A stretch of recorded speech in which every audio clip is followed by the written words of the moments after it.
मेरे प्यारे सभी भारतीय भाई और बहनों, मैं आपको टीचर होने के नाते जो कुछ टिप्स देना चाहता हूँ कि जैसे हम पढ़ाने लग जाते या पढ़ते हैं तो सबसे पहले हमारा जो पाठ होता है, जैसे लेसन होता है, तो लेसन का सबसे पहले मुझे ऐसा लगता है, मेरा जो टेक्निक है मैं ये करता हूँ कि सबसे पहले मैं लेसन का जो एक्सरसाइज होता है यानी स्वाध्याय, वो मैं पहले लेता हूँ। आप बोलेंगे आप पढ़ाए नहीं और लेसन का स्वाध्याय क्यों ले रहे हैं, तो ये आपको बाद में समझ में आएगा कि आप मेरे स्टेप से चलिए। तो जब हम स्वाध्याय लेते हैं तो विद्यार्थियों के मन में, लड़कियों के मन में एक सवाल पैदा हो जाता है कि हमें ये ढूंढना है। फिर उसके बाद में स्वाध्याय लिखना है। लिखने के बाद में उसके लिए जैसे प्रश्नोत्तर के लिए जगह छोड़नी है, फिल इन द ब्लैंक्स के लिए जगह छोड़नी है, रिक्त स्थान की पूर्ति करो इसके लिए जगह छोड़नी है। और बड़ा प्रश्न होगा, अगर वो कहते हैं कि 5 वाक्यों में उत्तर बताए तो 5 लाइनें छोड़ दीजिए, और एक वाक्य में उत्तर बोले तो 1 लाइन छोड़ दीजिए, 1 लाइन ब्लैंक छोड़ दीजिए, ताकि 2 उत्तरों में अंतर रहे। तो ऐसा मैं करता हूँ। तो आप पहले स्वाध्याय लिखिए, फिर स्वाध्याय के उत्तर बताने का प्रयास कीजिए, और उसके बाद मैं किसी बच्चों को पाठ पढ़ाने को लगाता हूँ, और वह उसके बाद पाठ पढ़ाता है। फिर मैं और प्रश्न उत्तर लेता हूँ, प्रश्नों के उत्तर लेता हूँ।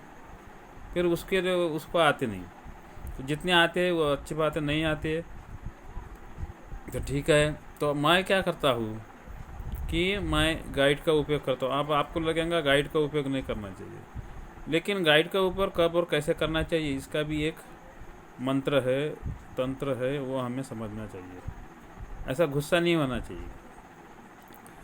आपको 10 बार पाठ पढ़ने के बाद अगर किसी प्रश्न का उत्तर नहीं आ रहा, तब आपने वो उत्तर गाइड में से ढूंढना चाहिए। जब आप ढूंढते ढूंढते थक गए हो, पाठ पढ़ते पढ़ते 10-12 बार पाठ पढ़े और आपको उत्तर नहीं आता, तो आपने गाइड का सहारा लेना चाहिए।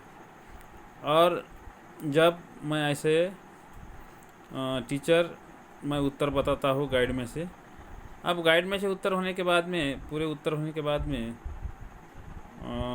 उसने भी कुछ बच्चों ने ढूंढे निकाले होते हैं, तो पूरा और एक बार एक्सरसाइज लेने का है, स्वाध्याय लेने का है।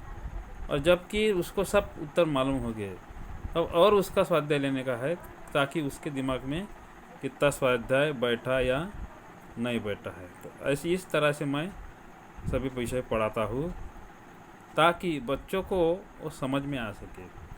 तो ये तरीका ग्रामीण भागों में ज़्यादा चलाना चाहिए और सभी जगह चलाना चाहिए। इसी तरह मैं पढ़ाता हूँ, आप भी पढ़ने की कोशिश कीजिए। जो माँ बाप है उनके लिए एक मार्गदर्शन है, टीचर लोगों के लिए मार्गदर्शन है। आप इस मेथड का उपयोग करिए, या आपके मन पे है, करे या ना करे, लेकिन इसका बहुत फ़ायदा है। जय हिंद, जय भारत। ये हिंदुताई दातार यूट्यूब चैनल है, ठीक है।